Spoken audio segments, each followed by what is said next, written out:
ಪರಿಶುದ್ಧ ನಾಮಕ್ಕೆ ಸ್ತೋತ್ರ ಉಂಟಾಗಲಿ. ಈ ಮಾಧ್ಯಮದ ಮೂಲಕವಾಗಿ ಆರಾಧನೆಯನ್ನು ಪ್ರಾರಂಭಿಸುವ ಹಾಗೆ ನಾವಿರುವಂತಹ ನಮ್ಮ ಮನೆಗಳಲ್ಲಿ ಕುಟುಂಬ ಸಮೇತವಾಗಿ ದೇವರ ಪ್ರಸನ್ನತೆಯಲ್ಲಿ ಒಪ್ಪಿಸಿಕೊಟ್ಟು ಆರಾಧನೆಯನ್ನ ಪ್ರಾರಂಭ ಮಾಡೋಣ. ನನ್ನ ಮನವೇ ಯೆಹೋವನನ್ನು ಕೊಂಡಾಡು, ಆತನ ಉಪಕಾರಗಳಲ್ಲಿ ಒಂದನ್ನು ಮರೆಯಬೇಡ. ಆತನು ನಿನ್ನ ಎಲ್ಲಾ ಅಪರಾಧಗಳನ್ನು ಕ್ಷಮಿಸುವನು, ಸಮಸ್ತ ರೋಗಗಳಿಂದ ವಾಸಿ ಮಾಡುವನು, ನಿನ್ನ ಜೀವನ ನಾಶನದಿಂದ ತಪ್ಪಿಸುವನು, ಪ್ರೀತಿ ಕೃಪೆಗಳೆಂಬ ಕಿರೀಟದಿಂದ ನಿನ್ನನ್ನು ಶೃಂಗರಿಸುವನು ಆಗಿದ್ದಾನೆ.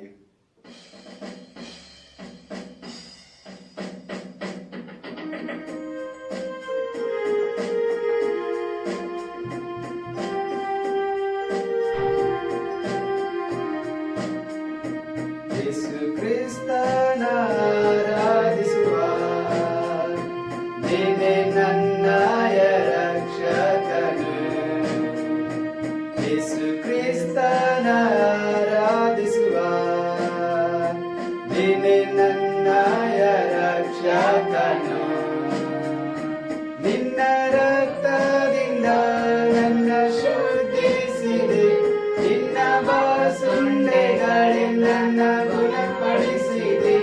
ಯೇಸು ರಾಜನೇ ಹಲ್ಲೆಲೂಯಾ, ಮೃತ್ಯುಂಜಯನೇ ನಿನ್ ಕೊಂಡಾಡುವೆ. ಯೇಸು ರಾಜನೇ ಹಲ್ಲೆಲೂಯಾ, ಮೃತ್ಯುಂಜಯನೇ ನಿನ್ ಕೊಂಡಾಡುವೆ.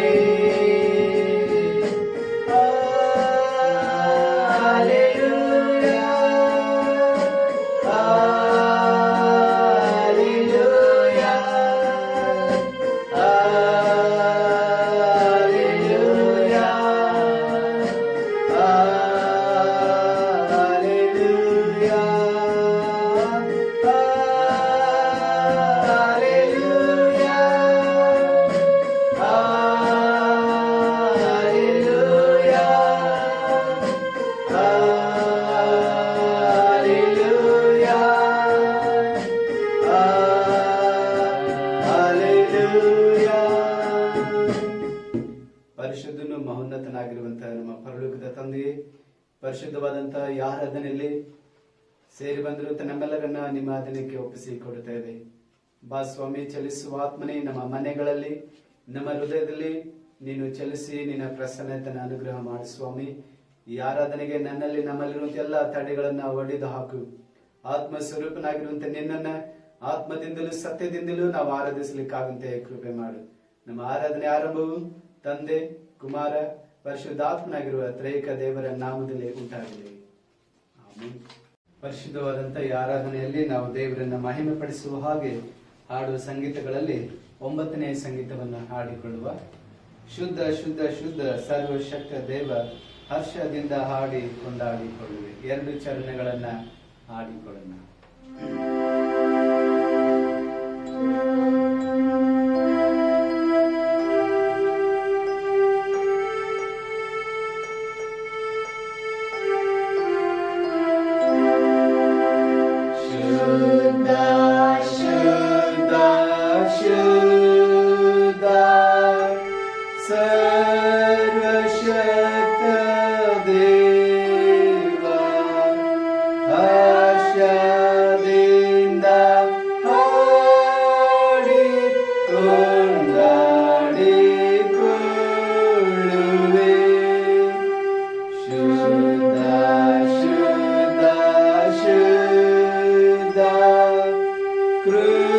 ಕೃಪಾಪೂರ್ಣ ಸಾಗರ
ಆರಾಧನೆ ಕ್ರಮವನ್ನು ಅನುಸರಿಸೋಣ.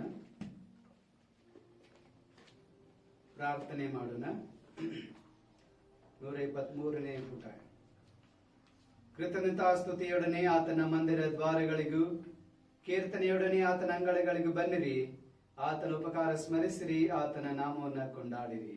ಕರ್ತನು ಒಳ್ಳೆಯವನು, ಆತನ ಕೃಪೆಯು ಯುಗಯುಗಕ್ಕೂ ಆತನ ಸತ್ಯತೆಯು ತಲತಲಾಂತರಕ್ಕೂ ಇರುವವು. ಬನ್ನಿರಿ, ನಮ್ಮ ನಿರ್ಮಾಣಿಕನಾದ ಕರ್ತನಿಗೆ ಸಾಷ್ಟಾಂಗ ಬೆರಗಿ ಆರಾಧಿಸೋಣ. ಆತನು ನಮ್ಮ ದೇವರು, ನಾವು ಆತನ ಪಾಲಿಸುವ ಪ್ರಜೆಯು, ಆತನ ಕೈ ಕೆಳಗಿರುವ ಹಿಂಡು ಆಗಿದ್ದೇವೆ. ಕರ್ತನ ಪರ್ವತವನ್ನು ಹತ್ತತಕ್ಕವನು ಯಾರು? ಆತನ ಪವಿತ್ರ ಸ್ಥಾನದಲ್ಲಿ ನಿಲ್ಲುವುದಕ್ಕೆ ಎಂತವನು ಯೋಗ್ಯನು?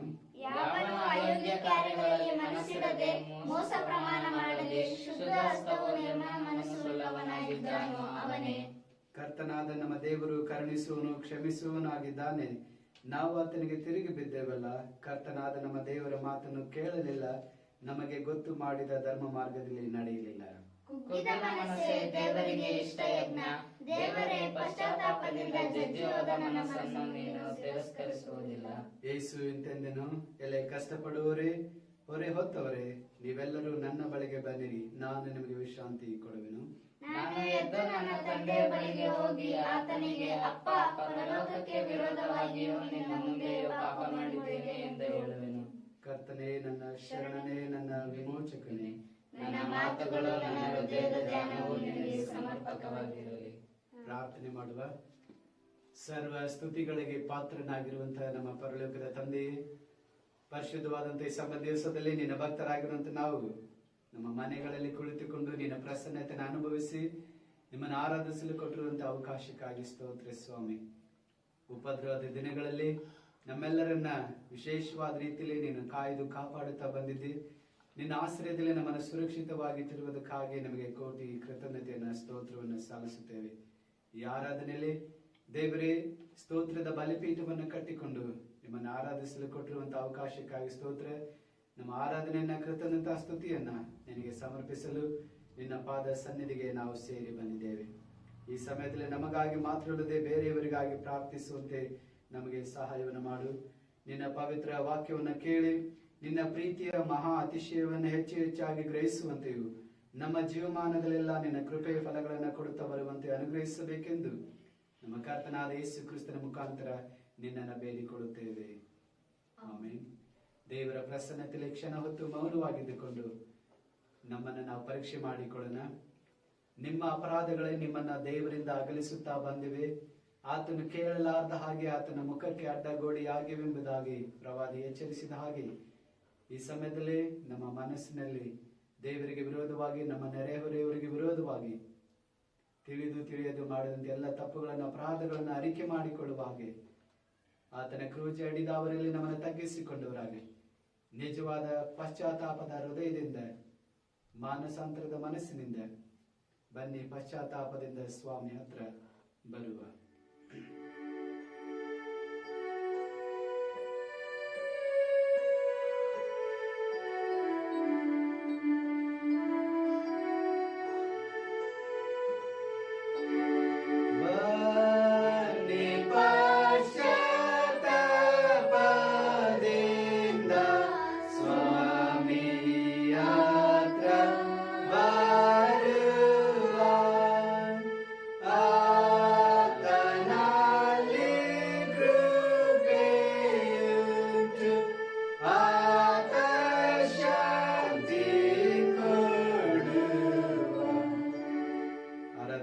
ಪುಸ್ತಕ 108ನೇ ಪುಟದಲ್ಲಿರುವಂತಹ ಪಾಪದ ಅರಿಕೆಯನ್ನು ಒಟ್ಟಾಗಿ ಅರಿಕೆ ಮಾಡಿಕೊಳ್ಳುವ.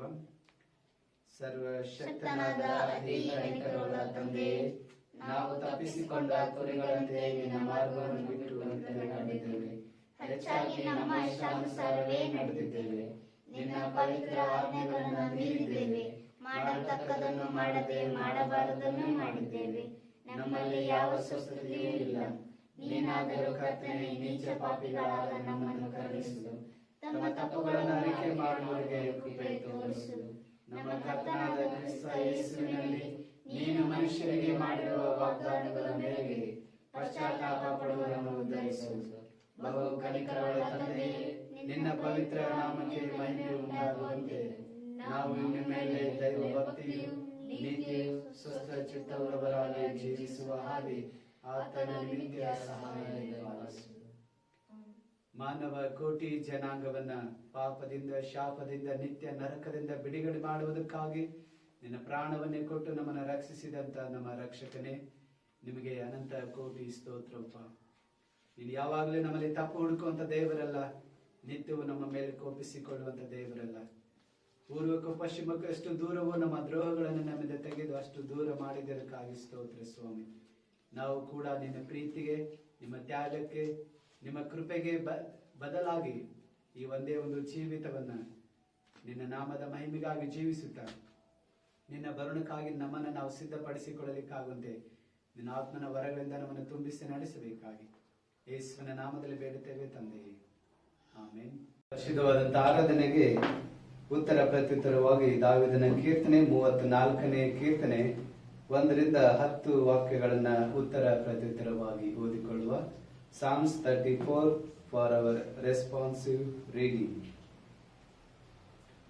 ನಾನು ಯೆಹೋವನನ್ನ ಎಡೆಬಿಡದೆ ಕೊಂಡಾಡುವೆನು, ಆತನ ಸ್ತೋತ್ರ ಯಾವಾಗಲೂ ನನ್ನ ಬಾಯಲ್ಲಿ ಇರುವುದು. ನನ್ನ ಮನಸ್ಸು ಯೆಹೋವನಲ್ಲಿ ಹಿಗ್ಗುತ್ತಿರುವುದು, ಇದನ್ನು ದೀನರು ಕೇಳಿ ಸಂತೋಷಿಸುವರು. ನನ್ನೊಡನೆ ಯೆಹೋವನನ್ನ ಕೊಂಡಾಡಿರಿ, ನಾವು ಒಟ್ಟಾಗಿ ಆತನ ಹೆಸರನ್ನ ಘನಪಡಿಸೋಣ. ನಾನು ಯೆಹೋವನ ಸನ್ನಿಧಿಯಲ್ಲಿ ಬೇಡಿಕೊಳ್ಳಲು ಆತನ ಸದುತ್ತರವನ್ನು ಕೊಟ್ಟು ಎಲ್ಲಾ ಭೀತಿಯಿಂದ ನನ್ನನ್ನು ತಪ್ಪಿಸಿದನು. ಆತನನ್ನೇ ದೃಷ್ಟಿಸಿದವರು ಪ್ರಕಾಶವನ್ನ ಹೊಂದಿದರು, ಅವರ ಮುಖವು ಲಜ್ಜೆಯಿಂದ ಕೆಡುವುದೇ ಇಲ್ಲ. ಕಷ್ಟದಲ್ಲಿದ್ದ ಈ ಮನುಷ್ಯನ ಮೊರೆಯಿಡಲು ಯೆಹೋವನು ಕೇಳಿ ಎಲ್ಲಾ ಬಾಧೆಗಳಿಂದ ಬಿಡಿಸಿದನು. ಯೆಹೋವನ ಭಯಭಕ್ತಿಯುಳ್ಳವರ ಸುತ್ತಲೂ ಆತನ ದೂತನು ದಂಡಿಳಿಸಿ ಕಾವಲಾಗಿದ್ದು ಕಾಪಾಡುತ್ತಾನೆ. ಯೆಹೋವನು ಸರ್ವೋತ್ತಮನೆಂದು ಅನುಭವದಿಂದ ತಿಳಿದುಕೊಳ್ಳಿರಿ, ಆತನನ್ನು ಆಶ್ರಯಿಸಿಕೊಂಡವರು ಎಷ್ಟೋ ಧನ್ಯರು. ಯೆಹೋವನ ಜನರೇ, ಆತನಲ್ಲಿ ಭಯ ಭಕ್ತಿಯುಳ್ಳವರಾಗಿರಿ, ಆತನಲ್ಲಿ ಭಯ ಭಕ್ತಿಯುಳ್ಳವರಿಗೆ ಯಾವ ಕೊರತೆಯೂ ಇರುವುದಿಲ್ಲ. ಪ್ರಾಯದ ಸಿಂಹಗಳಾದರೂ ಹೊಟ್ಟೆಯಿಲ್ಲದೆ ಹಸಿದವು, ಯೆಹೋವನ ಸನ್ನಿಧಿಯಲ್ಲಿ ಬೇಡಿಕೊಳ್ಳುವವರಿಗೆ ಯಾವ ಮೇಲಿಗೂ ಕಡಿಮೆ ಇಲ್ಲ. ತಂದೆ ಮಗ ಪರಿಶುದ್ಧಾತ್ಮನೇ,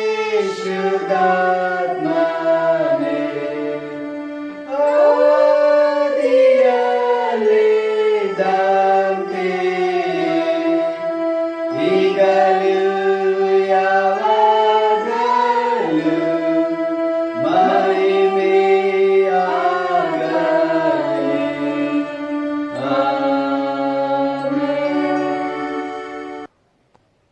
ವಿಶೇಷವಾದಂತ ಈ ಶಿಷ್ಯತ್ವದ ಭಾನುವಾರದ ಆರಾಧನೆಯಲ್ಲಿ ದೇವರ ವಾಕ್ಯಕ್ಕಾಗಿ ನಮ್ಮನ್ನು ಸಿದ್ಧಪಡಿಸಿಕೊಳ್ಳುವ ಹಾಗೆ ಯೇಸು ಕ್ರಿಸ್ತನ ಒಳ್ಳೆಯ ಶಿಷ್ಯರಂತೆಯೇ ವಿಶ್ವಾಸದಿಂದ ಸಾಗುವ ಎಂಬ ಉಜ್ಜೀವನದ ಸಂಗೀತವನ್ನು ಹಾಡಿಕೊಳ್ಳುತ್ತಾ ದೇವರ ವಾಕ್ಯಕ್ಕಾಗಿ ನಮ್ಮನ್ನ ಸಿದ್ಧಪಡಿಸಿಕೊಳ್ಳೋಣ.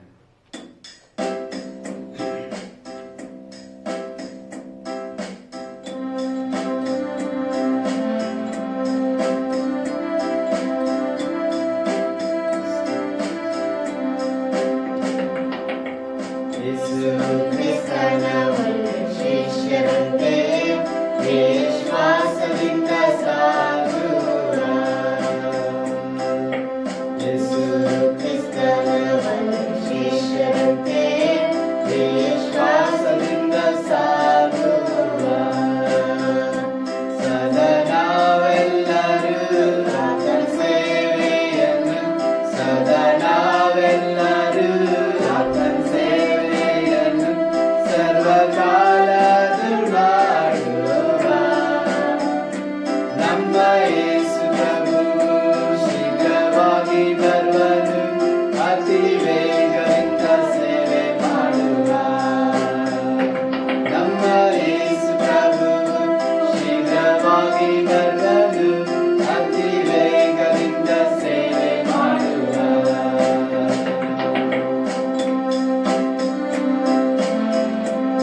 ಕೃಪಾ ಸಂಪೂರ್ಣನಾಗಿರುವಂತೆ ಯೇಸು ಸ್ವಾಮಿ, ಪರಿಶುದ್ಧವಾದಂತ ಈ ಸುಂದರವಾದಂತ ನಿನ್ನ ಸಬ್ಬತ್ ದಿವಸದ ಆರಾಧನೆಯಲ್ಲಿ ನಿನ್ನ ಭಕ್ತರಾಗಿರುವಂತ ನಾವು ನಿಮ್ಮ ಪ್ರಸನ್ನತೆಯಲ್ಲಿ ಸೇರಿ ಬಂದಿದ್ದೇವೆ.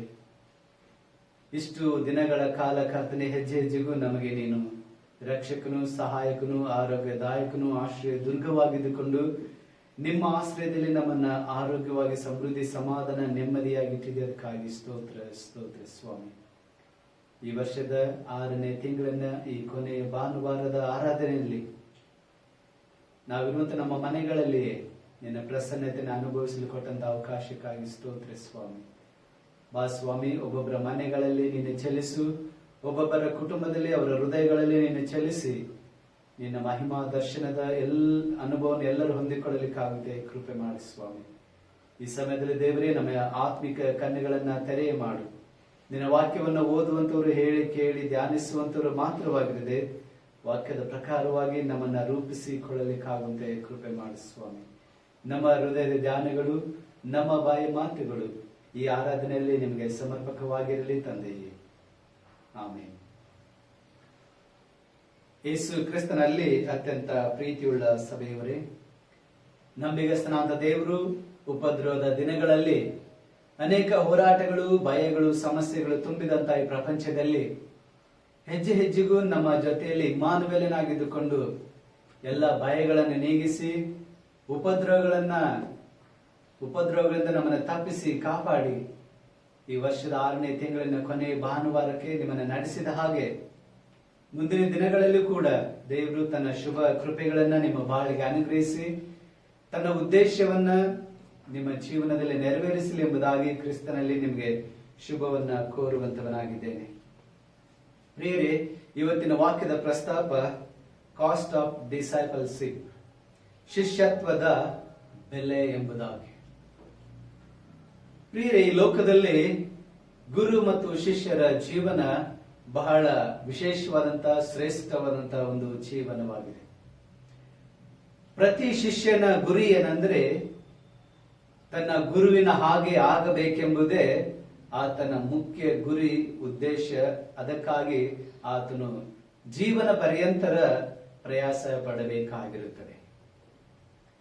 ಯಾವ ಒಬ್ಬ ಶಿಷ್ಯ ಗುರುವಿಗೆ ತನ್ನನ್ನು ಸಂಪೂರ್ಣವಾಗಿ ಒಪ್ಪಿಸಿಕೊಡುತ್ತಾನೋ, ಆ ಗುರುವಿನ ಚಿತ್ತಕ್ಕೆ, ಗುರುವಿನ ನಡೆಸುವಿಕೆಗೆ, ಗುರುವಿನ ಉದ್ದೇಶಕ್ಕೆ ತನ್ನನ್ನು ಒಪ್ಪಿಸಿಕೊಡುತ್ತಾನೋ ಅಂತ ಶಿಷ್ಯನ ಜೀವನ ಅದು ಫಲಭರಿತವಾಗಿ, ಆಶೀರ್ವಾದಕರವಾಗಿ, ಸಾಕ್ಷಿಕರವಾಗಿ ನಡೆಸಲಿಕ್ಕೆ ಸಾಧ್ಯ ಆಗಿರುತ್ತದೆ. ಪ್ರಿಯರೇ, ಇವತ್ತಿನ ವಾಕ್ಯದ ಪ್ರಸ್ತಾಪಕ್ಕಾಗಿ ಆರಿಸಿಕೊಂಡಂತ 3 ವಾಕ್ಯದ ಭಾಗಗಳು ದಾನಿಯೇಲನ ಪ್ರವಾದನೆಯ ಪುಸ್ತಕ 6ನೇ ಅಧ್ಯಾಯ 11ರಿಂದ 23 ವಾಕ್ಯಗಳು, ಹಾಗೂ ಪತ್ರಿಕಾ ಭಾಗದಿಂದ 2ನೇ ಕೊರಿಂಥದವರಿಗೆ ಬರೆದ ಪತ್ರಿಕೆ 6ನೇ ಅಧ್ಯಾಯ 1ರಿಂದ 10 ವಾಕ್ಯಗಳು, ಸುವಾರ್ಥ ಭಾಗದಿಂದ ಮಾರ್ಕನ ಬರೆದ ಸುವಾರ್ತೆ 10ನೇ ಅಧ್ಯಾಯ 35ರಿಂದ 45 ವಾಕ್ಯಗಳು.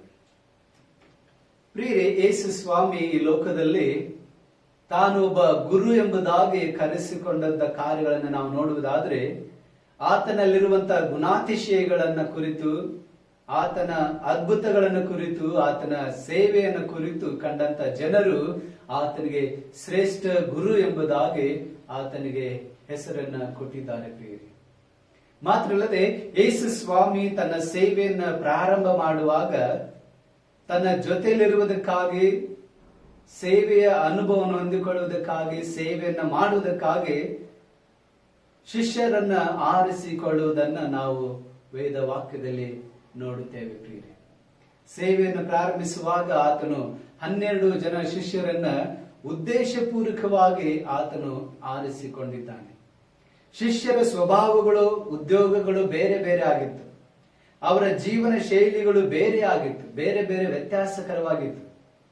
ಆದರೆ ಆರಿಸಿಕೊಂಡಂತರ ಉದ್ದೇಶ ಒಂದೇ ಆಗಿತ್ತು. ಪ್ರಿಯರೇ, ಅವರೆಲ್ಲರೂ ತನ್ನ ಜೊತೆಯಲ್ಲಿರಬೇಕು, ತನ್ನಿಂದ ಅನೇಕ ಕಾರ್ಯಗಳನ್ನು ಕಲಿತುಕೊಳ್ಳಬೇಕು, ತನ್ನ ಹಾಗೆ ಅವರು ಸೇವೆಯನ್ನ ಮಾಡಿ ದೇವರನ್ನ ಮಹಿಮೆ ಪಡಿಸಬೇಕೆಂಬುದೇ ಯೇಸು ಸ್ವಾಮಿಯ ಉದ್ದೇಶ ಆಗಿತ್ತು. ಪ್ರಿಯರೇ, ಅದಕ್ಕಾಗಿ ಯೇಸು ಸ್ವಾಮಿ ತನ್ನ ಶಿಷ್ಯರನ್ನು ಆರಿಸಿಕೊಂಡು ತನ್ನ ಜೊತೆಲಿಟ್ಟುಕೊಂಡು ಅವರಿಗೆ ಸೇವೆಯ ಕಾರ್ಯಗಳನ್ನು ಕಲಿಸಿಕೊಟ್ಟು ಸೇವೆಯಲ್ಲಿ ಅವರನ್ನ ಬೆಳೆಸಿದನೆಂಬುದಾಗಿ ವಾಕ್ಯದಲ್ಲಿ ನಾವು ಗಮನಿಸುತ್ತೇವೆ. ಪ್ರಿಯರೇ, ಕ್ರೈಸ್ತರಾಗಿರುವಂತ ನಾವು ಪ್ರತಿಯೊಬ್ಬರು ಕೂಡ ಯೇಸು ಕ್ರಿಸ್ತನನ್ನ ಪ್ರತಿಬಿಂಬಿಸುವಂತದ್ದೇ ನಮ್ಮ ಜೀವನದ ಗುರಿಯಾಗಬೇಕಾಗಿದೆ. ಯಾಕಂದ್ರೆ ಒಬ್ಬ ದೇವ ಸೇವಕರು ಹೇಳಿದಂತ ಮಾತು, ಪ್ರತಿಯೊಬ್ಬ ವಿಶ್ವಾಸಿಗಳು ಕ್ರಿಸ್ತನ ಹಾಗೆ ಈ ಲೋಕದಲ್ಲಿ ಜೀವಿಸಿದರೆ ನಮ್ಮ ದೇಶದಲ್ಲಿ ಎಲ್ಲರೂ ಕೂಡ ಕ್ರೈಸ್ತರಾಗಿರ್ತಾರೆ, ಒಬ್ಬರು ಕೂಡ ಬೇರೆ ಧರ್ಮದವರು ಇರಲಿಕ್ಕೆ ಸಾಧ್ಯವೇ ಇಲ್ಲ ಎಂಬುದಾಗಿ ಒಬ್ಬ ದೇವರು ಸೇವಕರು ಹೇಳಿದಂತ ಒಂದು ಮಾತು. ಹೌದು ಪ್ರಿಯರೇ, ವಿಶೇಷವಾದಂತ ಈ ಆರಾಧನೆಯಲ್ಲಿ ವಾಕ್ಯದ ಪ್ರಸ್ತಾಪ ಕಾಸ್ಟ್ ಆಫ್ ಡಿಸೈಪಲ್ಶಿಪ್ ಅಥವಾ ದ ಕ್ವಾಲಿಟೀಸ್ ಆಫ್ ಡಿಸೈಪಲ್ಶಿಪ್, ಶಿಷ್ಯತ್ವದ ಬೆಲೆ ಅಥವಾ ಶಿಷ್ಯರ ಗುಣಾತಿಶಯಗಳ ಕುರಿತು ನಾವು ಆಲೋಚನೆ ಮಾಡಿಕೊಳ್ಳೋಣ ಪ್ರಿಯರೇ. ಮೊದಲನೇದಾಗಿ ಯೇಸು ಸ್ವಾಮಿ ಶಿಷ್ಯರನ್ನ ಆರಿಸಿಕೊಂಡಂತ ಉದ್ದೇಶ ಏನಂದ್ರೆ ಅವರನ್ನ ಪ್ರತ್ಯೇಕ ಮಾಡುವುದನ್ನು ನಾವು ಗಮನಿಸುತ್ತೇವೆ. ಅವರನ್ನ ಲೋಕದ ಸಂಗತಿಗಳಿಂದ, ಅವರ ಉದ್ಯೋಗದಿಂದ, ಅವರ ಕುಟುಂಬದ ಕಾರ್ಯಗಳಿಂದ ಅವರನ್ನ ಪ್ರತ್ಯೇಕಿಸಿ ತನ್ನ ಜೊತೆಯಲ್ಲಿ ಪ್ರತ್ಯೇಕವಾಗಿ ಅವರನ್ನ ಇಟ್ಟುಕೊಂಡನೆಂಬುದಾಗಿ ವಾಕ್ಯದಲ್ಲಿ ನಾವು ಗಮನಿಸುತ್ತೇವೆ.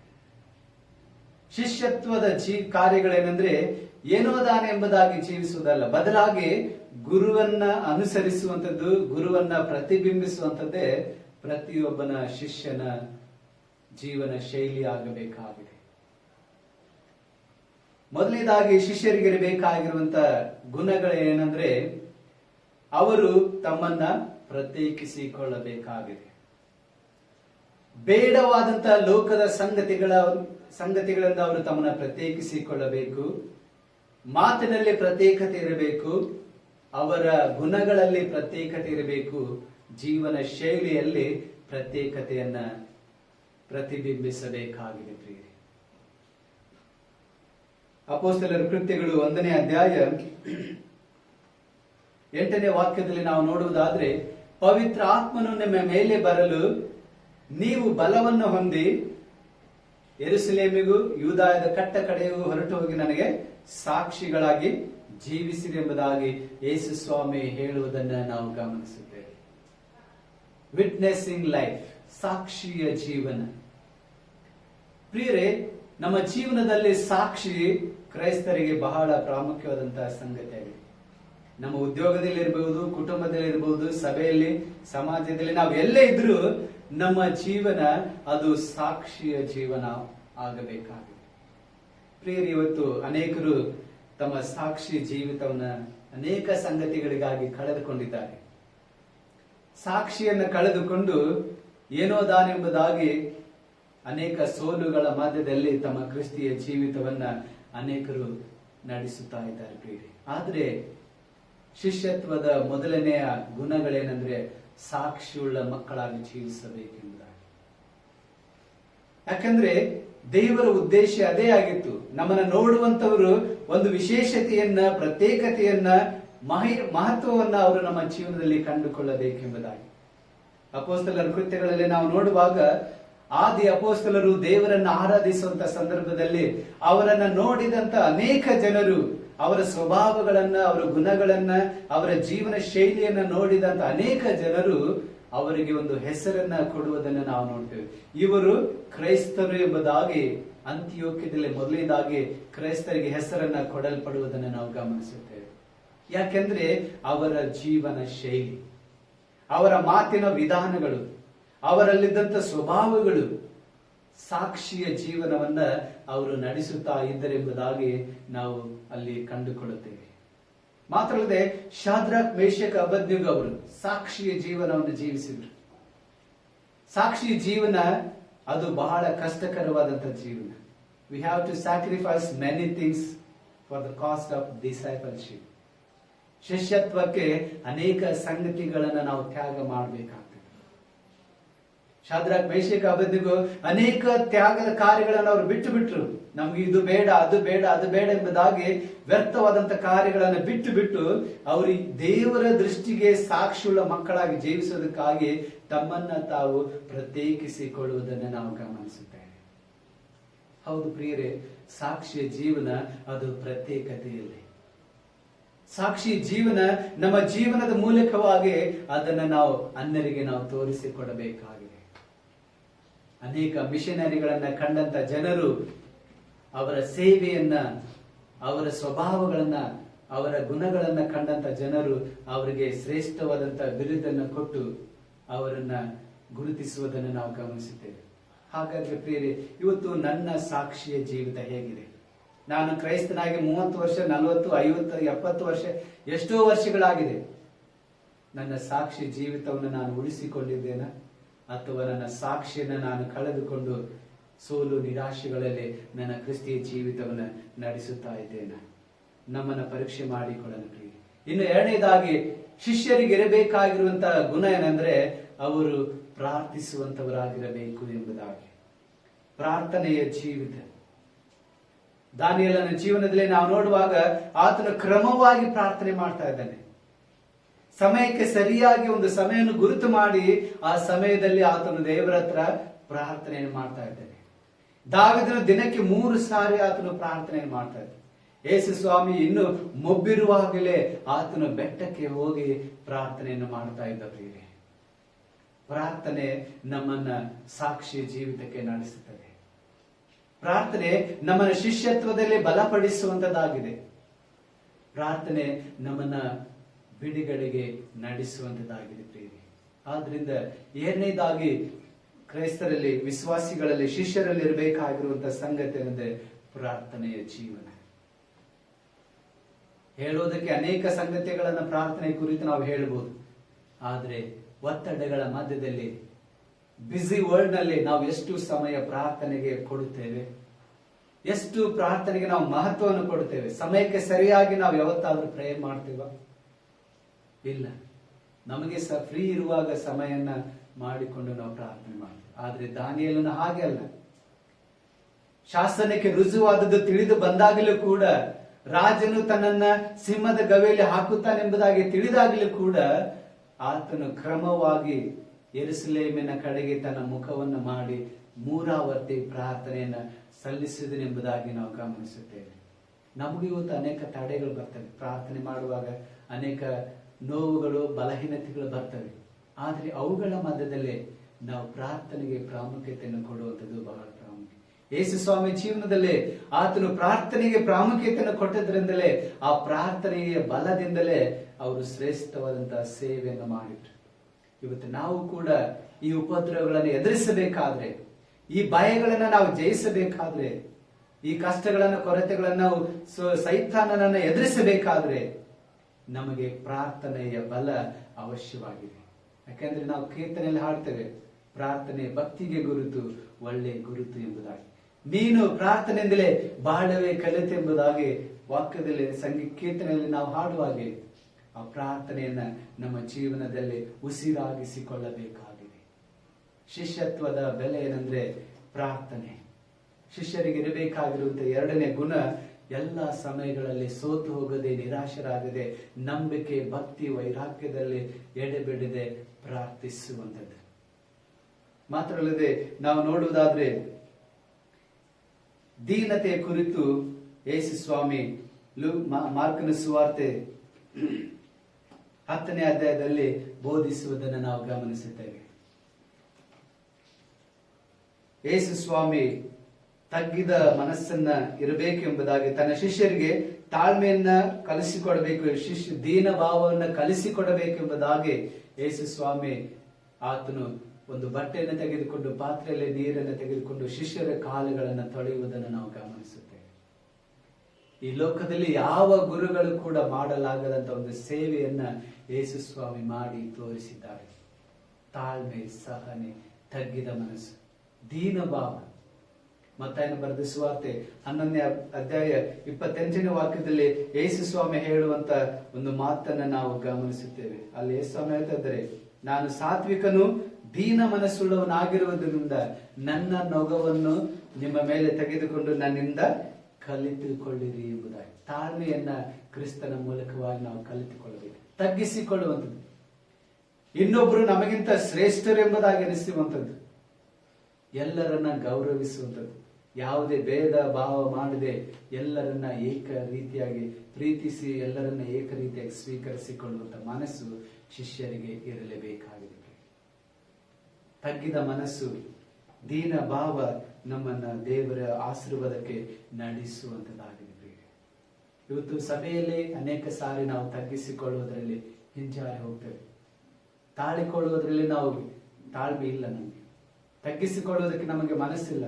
ನಾವು ಅವ್ರಿಗಿಂತ ಬೆಟರ್ ಇದ್ದೇವೆ, ಅವ್ರಿಗಿಂತ ನಾವು ಮೇಲೆ ಇದ್ದೇವೆ ಎಂಬುದಾಗಿ ಇನ್ನೊಬ್ಬರನ್ನ ಕುರಿತು ನಾವು ಲೆಕ್ಕ ಹಾಕುವಂತವರಾಗಿದ್ದೇವೆ.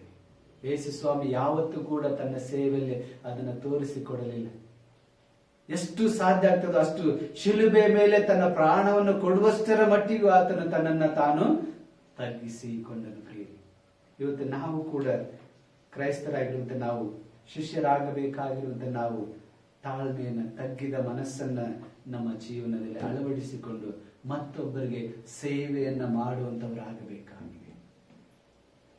ಇನ್ನು ಕೊನೆಯದಾಗಿ ಶಿಷ್ಯರಿಗಿರಬೇಕಾಗಿರುವಂತ ಕಾರ್ಯ ಏನಂದ್ರೆ ಸೇವೆಯ ಕಾರ್ಯಗಳು.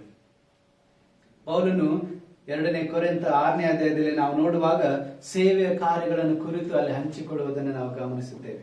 ಯೇಸು ಸ್ವಾಮಿ ಕೂಡ ತನ್ನ ಶಿಷ್ಯರನ್ನ ಕರೆದು ಅವರಿಗೆ ಹೇಳ್ತಾ ಇದ್ದಾನೆ, ನೀವು ಹೊರಟು ಹೋಗಿ, ಲೋಕದ ಕಟ್ಟ ಕಡೆಯು ಹೊರಟು ಹೋಗಿ ನನ್ನ ಸುವಾರ್ತೆಯನ್ನ ಸಾರಿರಿ ಎಂಬುದಾಗಿ.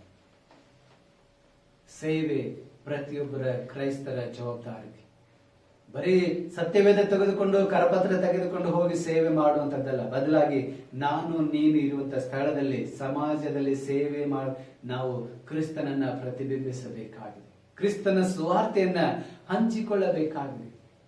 ಲೋಕದ ಎಷ್ಟೋ ಸಂಗತಿಗಳನ್ನ ನಾವು ಕೆಲಸ ಮಾಡುವವರೊಂದಿಗೆ ಹಂಚಿಕೊಳ್ತೇವೆ, ಆದರೆ ಕ್ರಿಸ್ತನನ್ನ ಹಂಚಿಕೊಳ್ಳುವುದರಲ್ಲಿ ಎಷ್ಟೋ ಸಾರಿ ನಾವು ಸಂಕೋಚ ಪಡ್ತೇವೆ. ಅವ್ರು ಎಲ್ಲಿ ನಮ್ಮನ್ನ ಕೀಳಾಗಿ ನೋಡ್ತಾರೋ, ಎಲ್ಲಿ ಅವ್ರು ನಮ್ಮ ಸಹವಾಸವನ್ನ ಬಿಟ್ಟು ಬಿಡ್ತಾರೆ ಎಂಬುದಾಗಿ ಕ್ರಿಸ್ತನನ್ನ ಪರಿಚಯಿಸುವುದರಲ್ಲಿ ನಾವು ತಪ್ಪಿ ಹೋಗಿದ್ದೇವೆ, ನಾಚಿಕೊಳ್ತಾ ಇದ್ದೇವೆ ಪ್ರಿಯರೇ. ಆದ್ರೆ ಪೌಲ್ ಹೇಳ್ತಾ ಇದ್ದಾನೆ, ಸುವಾರ್ತೆ ಸಾರುವ ವಿಷಯದಲ್ಲಿ ನಾನು ನಾಚಿಕೊಳ್ಳುವುದಿಲ್ಲ ಎಂಬುದಾಗಿ.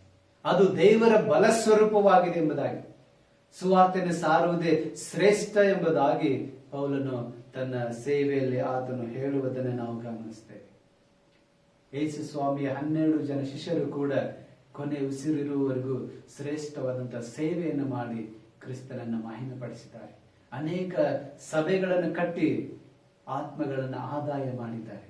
ಅವರ ಮುಂದೆ ಇವತ್ತು ನಾವು ಯಾವ ವಿಧವಾದ ಸೇವೆಯನ್ನು ಮಾಡ್ತಾ ಇದ್ದೇವೆ? ನನ್ನ ಮೂಲಕವಾಗಿ, ನಮ್ಮ ಮೂಲಕವಾಗಿ ಎಷ್ಟು ಜನರು ಕ್ರಿಸ್ತನನ್ನ ಅಂಗೀಕರಿಸಿಕೊಂಡಿದ್ದಾರೆ? ನಾನು ಇಷ್ಟು ವರ್ಷ ಆದ್ರೂ ಎಷ್ಟು ಜನರಿಗೆ ಕ್ರಿಸ್ತನನ್ನ ಪರಿಚಯ ಮಾಡಿದ್ದೇನೆ? ವಾರದಲ್ಲಿ ಒಬ್ಬರಿಗಾದ್ರು, ದಿನದಲ್ಲಿ ಒಬ್ಬರಿಗಾದ್ರು, ಒಂದು ವರ್ಷದಲ್ಲಿ ಒಬ್ಬರಿಗಾದ್ರೂ ನಾನು ಕ್ರಿಸ್ತನನ್ನ ಪರಿಚಯ ಮಾಡಿದ್ದೇನೆ? ಒಂದು ಆತ್ಮವಾದರೂ ನಾನು ಗೆದ್ದಿದ್ದೇನಾ? ಕ್ರಿಸ್ತನ ಬಳಿಗೆ ನಡೆಸಿದ್ದೇನಾ? ನಮ್ಮನ್ನ ಪರೀಕ್ಷೆ ಮಾಡಿಕೊಳ್ಳೋಣ ಪ್ರಿಯರೇ. ಯಾಕಂದ್ರೆ ನಾವು ಕ್ರಿಸ್ತನ ಶಿಷ್ಯರಾಗಬೇಕಾದ್ರೆ ಆ ಸೇವೆಯಲ್ಲಿ ನಾವು ಪಾಲು ತೆಗೆದುಕೊಳ್ಳಬೇಕಾಗಿದೆ. ಆ ಸೇವೆಯಲ್ಲಿ ನಾವು ಪಾಲು ತೆಗೆದುಕೊಂಡು ಅನೇಕರನ್ನ ಕ್ರಿಸ್ತನ ಬಳಿಗೆ ನಡೆಸಿದರೆ ಮಾತ್ರವೇ ನಮ್ಮ ಕ್ರಿಸ್ತಿಯ ಜೀವನ ಸಾರ್ಥಕ, ಶಿಷ್ಯತ್ವದ ಜೀವನ ಸಾರ್ಥಕ ಆಗ್ತದೆ ಪ್ರಿಯರೇ. ಆದ್ರಿಂದ ಈ ಸಮಯದಲ್ಲಿ the qualities of disciples, first we have to be witnessing life.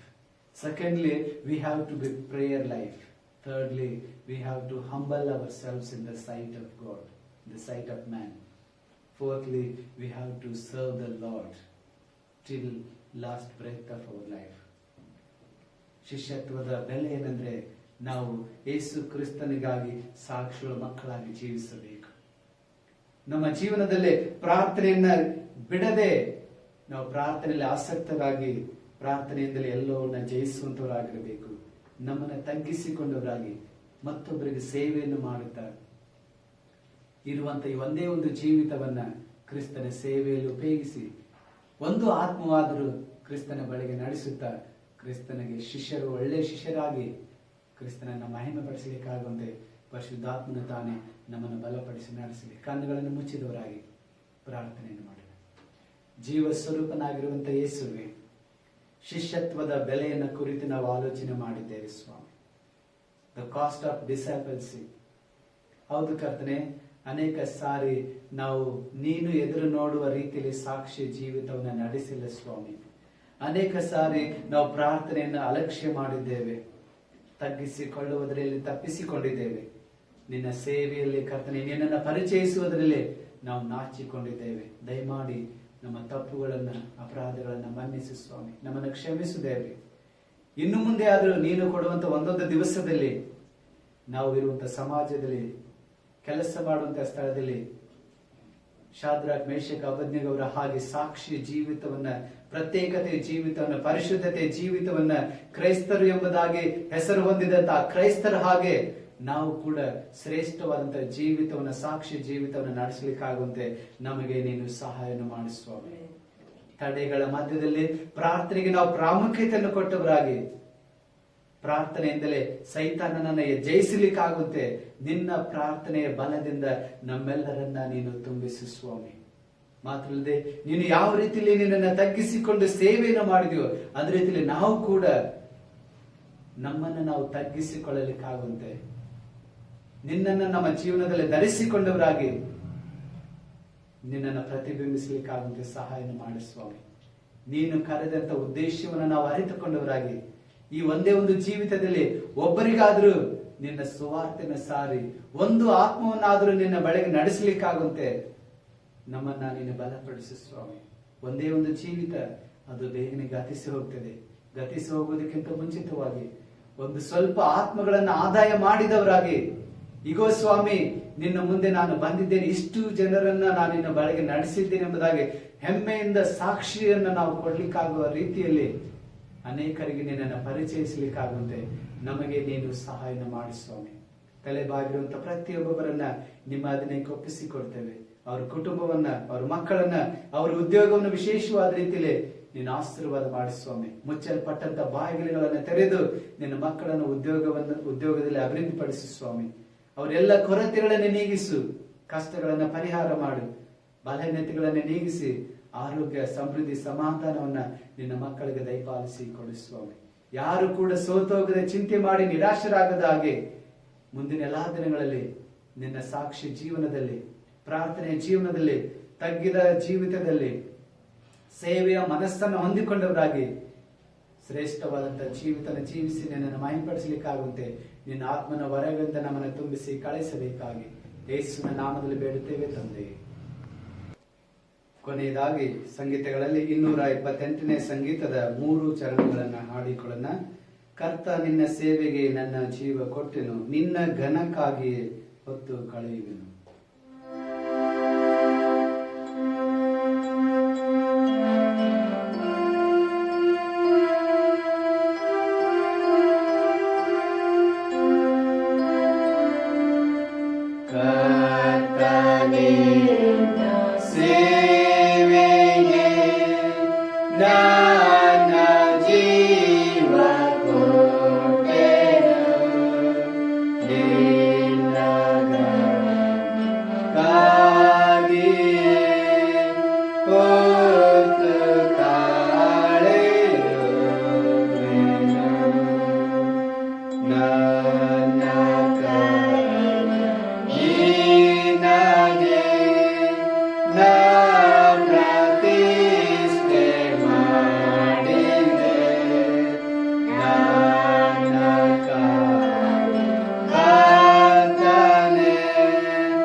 ಕರ್ತನ ಪ್ರಾರ್ಥನೆಯನ್ನು ಅರಿಕೆ ಮಾಡಿಕೊಳ್ಳುವ.